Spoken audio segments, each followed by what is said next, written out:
চলুন একটি হাদিস পড়ি, মন ভালো হয়ে যাবে, চোখে পানি চলে আসবে। সহিহ বুখারী ৭৫০৭ নম্বর হাদিস। রাসূলুল্লাহ সাল্লাল্লাহু আলাইহি ওয়াসাল্লাম বলেছেন, আল্লাহ তাআলা বলেন, আমার এক বান্দা পাপ করে আর তারপর বলে, ইয়া আল্লাহ, আমার অপরাধ মাফ করে দিন। তারপর আল্লাহ বলেন, আমার বান্দা গুনাহ করেছে আর এরপর বুঝতে পেরেছে তার এক রব রয়েছেন যিনি গুনাহের জন্য ক্ষমা করতে পারেন, আবার শাস্তিও দিতে পারেন। তখন আল্লাহ তাকে মাফ করে দেয়। সে পুনরায় পাপ করে আর বলে, ও আমার রব, আমার গুনাহ হয়ে গেছে, আপনি আমাকে ক্ষমা করে দিন। এরপর আল্লাহ তাআলা বলেন, আমার বান্দা অপরাধ করেছে আর তারপর বুঝতে পেরেছে তার এক রব রয়েছেন যিনি গুনাহের জন্য ক্ষমা করতে পারেন, আবার শাস্তিও দিতে পারেন। তারপর আল্লাহ তাকে আবার ক্ষমা করে দেয়। সে আবারও গুনাহ করে আর বলে, হে আমার রব, আমার পাপ হয়ে গিয়েছে, আমাকে ক্ষমা করে দিন।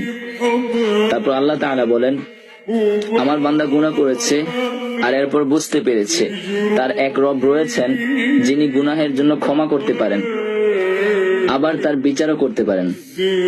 আমি আমার বান্দাকে ক্ষমা করে দিলাম, তার যা ইচ্ছা সে তা করুক। যতবার মন দিয়ে পড়ি, অনুভব করি, চোখ ভিজে আসে। এত মহানুভব মালিক আমার, এমন মালিকের দাস হবার সৌভাগ্য কজন মানুষের হয়?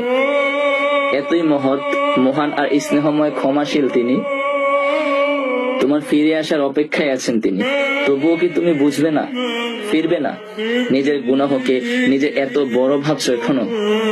তার অপার রহমত আর ক্ষমার চাইতেও নিজের অপরাধকে, গুনাহকে বিশাল মনে করার দুঃসাহস কিভাবে করছো? এত অহংকার কেন তোমার? মানুষ কি বলবে এটা ভেবেই আজ আমরা হারিয়ে ফেলছি আল্লাহকে খুশি করার সুযোগ। পর্দা করলে বলে এত আতেল হইস না, নামাজ পড়লে বলে বাহ হুজুর হইছস নাকি, আর গুনাহ করলে বলে সো কোল্ড মডার্ন লাইফ। ভাই এবং বোন, সমাজ কখনোই তোমার জান্নাতের দায় নেবে না। তাই দুনিয়াকে নয়, আখিরাতের ভয় করো, কারণ আখিরাতে মানুষ কি বলবে এই কথা বলার সুযোগ নেই।